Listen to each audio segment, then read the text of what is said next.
नमस्कार मित्रांनो, मी माधुरी तुमचं स्वागत करते आपल्या फार्मसी स्क्रिप्टेड सक्सेस चॅनलमध्ये.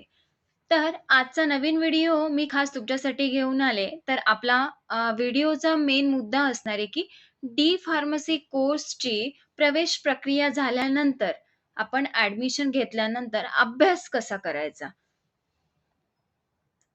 तर आज आपण डिस्कस करणार आहोत, की डी फार्मसी कोर्स झाल्यानंतर, ॲडमिशन झाल्यानंतर आपण त्याचा अभ्यास कसा करायचा आहे? डी फार्मसी कोर्स कठीण आहे का?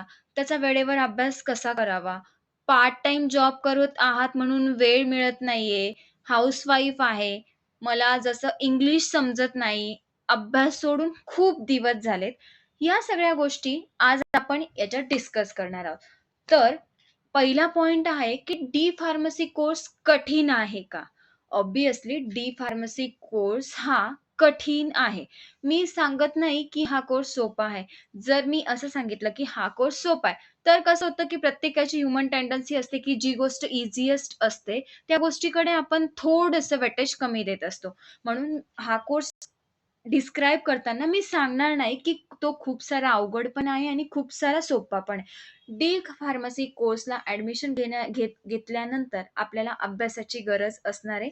असं नाही, की तुम्ही फक्त 1 डे बिफोर अभ्यास केलाय आणि त्याच्यानंतर तुम्ही एक्झामला डायरेक्टली जातायत. असं करून या कोर्समध्ये चालणार नाही. तर डी फार्मसी हा कोर्स कठीण आहे. तुम्हाला वेळेवरती रेग्युलरली अभ्यास करणं गरजेचं असणार आहे. जर तुम्ही अभ्यास केला नाही, तर डी फार्मसी कोर्स तुम्ही पास होऊ शकत नाही. सो नेक्स्ट पॉइंट असणार आहे, की वेळेवर अभ्यास कसा करावा? आता जर डी फार्मसी कोर्समध्ये तुम्ही ॲडमिशन घेतलंय, तर वेळेवर अभ्यास कसा करावा? याच्यात 2 गोष्टी येतात.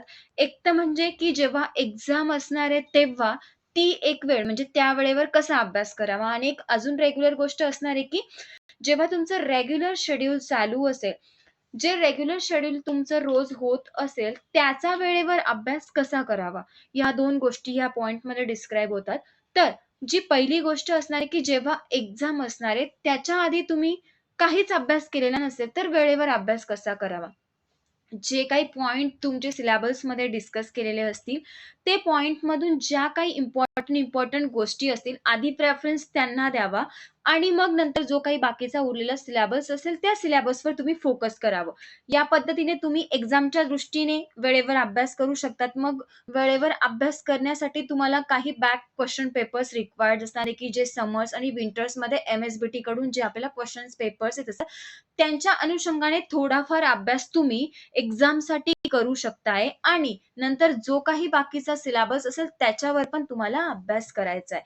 आणि एक जर तुम्ही रेग्युलर शेड्यूल ठेवलंय तुमच्या अभ्यासाचं म्हणजे जे तुमचं अकॅडमिकमध्ये जे रोजच्या रोज होतंय त्याचा अभ्यास जर तुम्ही वेळेवर केला, तर तुम्हाला अगदी एक्झामच्या ऐन वेळेवर तुम्हाला अभ्यास करायची गरज नाही. सो म्हणून असा वेळेवर अभ्यास न करता तुम्ही रेग्युलरली अभ्यास करावा म्हणजे तुम्हाला एक्झाममध्ये जास्त काही फ्रस्ट्रेशन फेस करावे लागणार नाही. So that is the point of वेळेवर अभ्यास कसा करावा. Third point, part time job करत आहात म्हणून वेळ मिळत नाही. आता मी खूप साऱ्या लोकांचे एक्झाम्पल्स बघितलेत, की अदर काही बिझनेस असो, काही जॉब असेल, हे करत असताना आपण एक D pharmacy because of short term course असल्यामुळे त्याच्यामध्ये ॲडमिशन घेतलंय आणि त्या शॉर्ट टाईम कोर्समध्ये तुम्ही परत पार्ट टाईम जॉब पण करत आहात. But it is not a first standard to 10th standard syllabus. After 12th स्टँडर्डचा सिलेबस असल्यामुळे हा कोर्स बऱ्यापैकी अवघड आहे, असं मी म्हणते. आणि याला तुम्ही पार्ट टाईम जॉब करून चालणार नाहीये. मी तर फर्स्ट तुम्हाला प्रायोरिटी तुमच्या डी फार्मसी कोर्सला देणार आहे. कारण की जर तुम्ही कोर्स जर बंद केला, कोर्समध्ये तुम्ही म्हणजे ॲडमिशन घेतलंय आणि ॲडमिशन घेतल्यानंतर तो तुम्ही बंद करताय आणि तुम्ही जॉब चालू ठेवताय. म्हणजे इकडे तुमचं एज्युकेशन प्रॉपर होत नाहीये.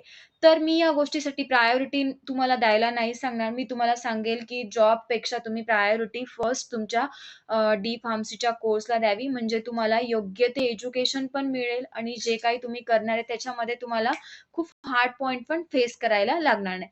मग जर तुम्ही पार्ट टाईम जॉब करत असणार, तर तो मी तुम्हाला सांगेल, की तो तुम्ही स्विच करून तुमच्या डी फार्मसीच्या कोर्सकडेच तुम्ही फोकस करावा. हा तुमचा मेन मोटिव्ह असणार आहे, की जे काही तुम्ही नॉलेज घेणार आहे, ते तुम्ही प्रॉपर घेणार आहे. मग त्या जॉबमधून जर तुम्हाला वेळ मिळत नसेल, तर तुमचा कोर्स व्यवस्थित तुमच्याकडून हँडल होणार नाही किंवा त्याच्यापासून जे काही नॉलेज असेल, ते तुम्हाला मिळणार नाही.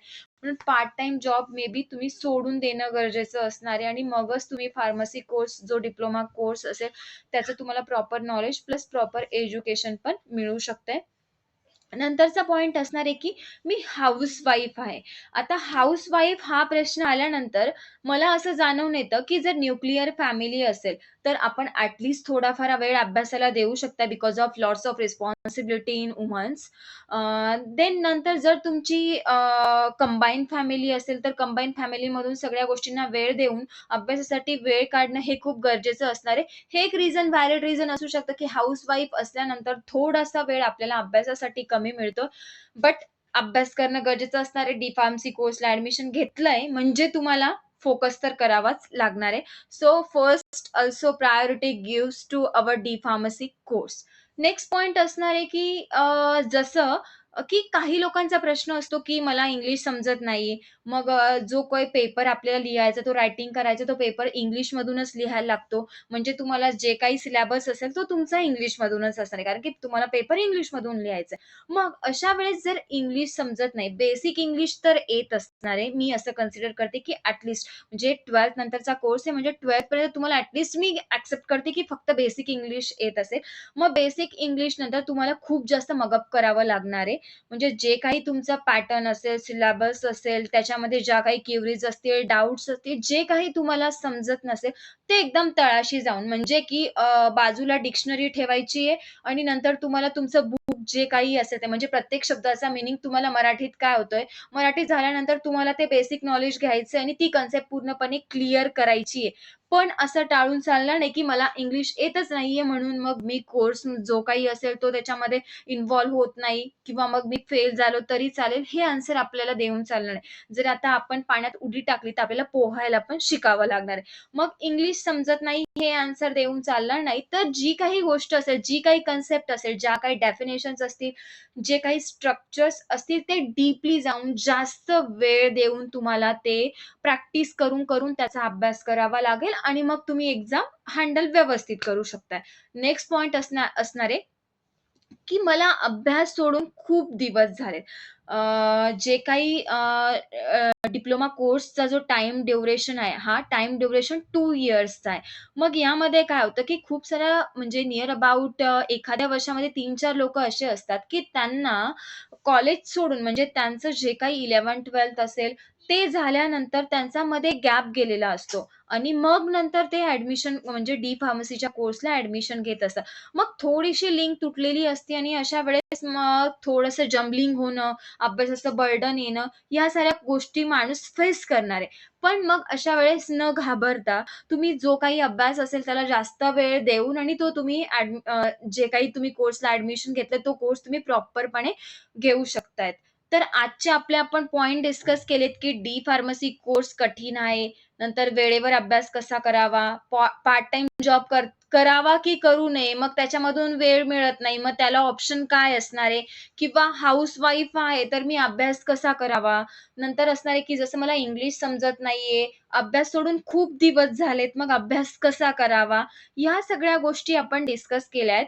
मी तर एकच गोष्ट सांगू इच्छिते, की जर तुम्ही कोर्सला ॲडमिशन घेतलंय, म्हणजे डी-फार्मसी कोर्समध्ये मागच्या व्हिडिओमध्ये पण मी एक्सप्लेन केलेलं आहे, की जे फर्स्ट इयरचे सब्जेक्ट्स असतील ते 5च सब्जेक्ट असणार आहे आणि सेकंड इयरचे जे काही सब्जेक्ट्स असणार आहे ते 6 सब्जेक्ट असणार. मग फर्स्ट इयरच्या तुम्हाला 5ची सब्जेक्टमधून तुम्हाला 5ही सब्जेक्टला थिअरी असणार आहे, 5ही सब्जेक्टला प्रॅक्टिकल असणार आहे. त्यांच्यावर व्यवस्थित फोकस देऊन तुम्ही अभ्यास करायला हवा आहे. मग तुम्ही सेकंड इयरला अपीअर झाल्यानंतर तुम्ही सेकंड इयर पण व्यवस्थित कव्हर करू शकता, की ज्याच्यामध्ये 6 सब्जेक्ट असतात आणि 5 सब्जेक्टला जे काही तुमचे प्रॅक्टिकल्स असतात. याचा व्यवस्थित अभ्यास केला, खूप समजून घेतलं, बेसिक गोष्टी समजून घेतल्यानंतर त्या तुम्ही तुमच्या अभ्यासात इम्प्लिमेंट केल्या, तर तुम्हाला डी-फार्मसी कोर्स अवघड वाटणार नाही. उलटं तुमचा पार्ट ऑफ इंटरेस्ट जो असेल तो कोर्समध्ये वाढत जाईल. आता डी-फार्मसी कोर्ससाठी ज्या काही आपण एक्झाम्स असतो म्हणजे इंटर्नल आणि एक्सटर्नल एक्झाम्स ज्या काही असतात, त्याचा पॅटर्न कसा असतो हा तुम्हाला तुमच्या कॉलेजमधून मिळणारच असेल, पण मी तुम्हाला माझ्या नेक्स्ट व्हिडिओमध्ये तो तुम्हाला समजवायचा ट्राय करेल आणि त्या दृष्टीने प्रत्येक विषयाचा अभ्यास कसा करावा, मी तुम्हाला याचं नॉलेज पुढच्या व्हिडिओमध्ये सांगणार आहे. जर तुम्हाला हा व्हिडिओ जर आवडला असेल, तर माझ्या चॅनलला लाईक करा आणि सबस्क्राईब करा. Thank you.